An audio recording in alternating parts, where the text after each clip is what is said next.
হরে কৃষ্ণ সুধী ভক্তবৃন্দ, নিতাই গৌর প্রেমানন্দী, হরে বল। আমরা সকলেই জানি যে প্রত্যেকটা জীবের মধ্যে একটা তত্ত্ব থাকে, প্রত্যেকটা জীবের ভিতরে একটা কৃষ্ণ তত্ত্ব থাকে। প্রতিটা জীবের মনে যদি কৃষ্ণ নাও থাকলো, প্রতিটা জীবের হৃদয়ে কিন্তু কৃষ্ণের বাস থাকে। তো প্রতিটা জীব যে প্রেম দিতে পারে, এটা স্বয়ং কৃষ্ণ তত্ত্ব।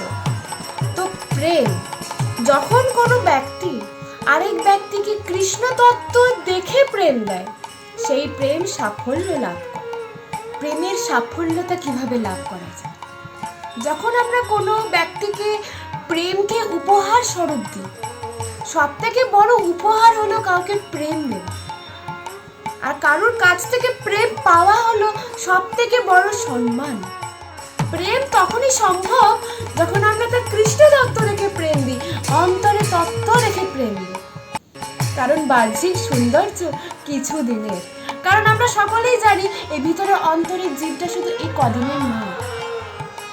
বাইরের চামড়াটা নতুন, কিন্তু ভিতরের যে অন্তরাত্মা, সেটা কিন্তু বহু যুগ আগে, বহু পুরনো। আত্মার কখনো মৃত্যু হয় না। তাই কোনো ব্যক্তি যদি তার অন্তরাত্মা রেখে প্রেম দেয়, সেই প্রেম সাফল্য লাভ। জগৎ আমার প্রতি বিরক্ত থাক, জগৎ আমায় গ্রহণ করুক না করুক, মাধব আমায় গ্রহণ করেছে। জগৎ আমাকে ছুঁড়ে ফেলে দিক, আমার কিচ্ছু যায় আসে। আমি সবার কাছে খারাপ হতে রাজি, কিন্তু আমি শুধু মাধব তোমার কাছে থাকতে চাই। তুমি আমাকে গ্রহণ করো না করো, আমি তোমার। এটাকে বলে প্রেম। প্রেম মানে নয় এটা যে দুটো মধুর কথা বললাম, সারাক্ষণ মধুর মধুর কথা না।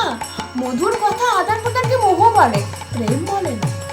প্রেম তো তখনই সম্ভব যখন আমি তোমায় প্রেম দেব, তুমি আমায় প্রেম দাও না দাও, আমি তোমায় প্রেম দেব। তুমি আমার দিকে ঘুরে তাকাও না তাকাও, আমি তোমাকেই দেখব। এক ভক্ত মাধবকে বলে, তোমার প্রচুর ভক্ত, সবাই তোমায় দেখে, তো তোমার ভক্তের অভাব নেই, কিন্তু আমার তো শুধু তুমি আছো বলো। তাই তুমি আমায় দেখো না দেখো, আমি তোমাকেই দেখব। একে বলে প্রেম। ঠিক একই মানুষের ক্ষেত্রেও একই প্রযোজ্য। প্রেম হচ্ছে কারোর ভালোতে হারিয়ে যাওয়া, কারোর ভালোতে বাস করে যাওয়া, কারোর মধ্যে হারিয়ে যাওয়া, তার ভালোতে তার খারাপে সবসময় তার সঙ্গী হয়ে যাওয়া।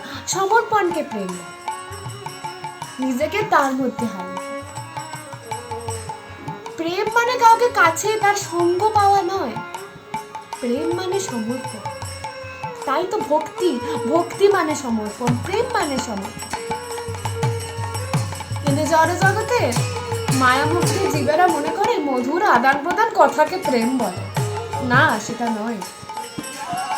মধুর আদান প্রদান কথা তো সবাই বলতে পারে, প্রেম হবে অকারণে, যেখানের মধ্যে কোনো কারণ থাকবে না যে আমার তোমায় পছন্দ মানে বা তোমায় পছন্দ। এটার মধ্যে কোনো কারণ নেই যে আমার তোমায় কেন পছন্দ। অকারণে ভালোবাসা, নিঃস্বার্থ ভাব নিয়ে ভালোবাসা। সবাই একবার বলো, নিতাই গৌর প্রেমানন্দী, হরি। হরে কৃষ্ণ।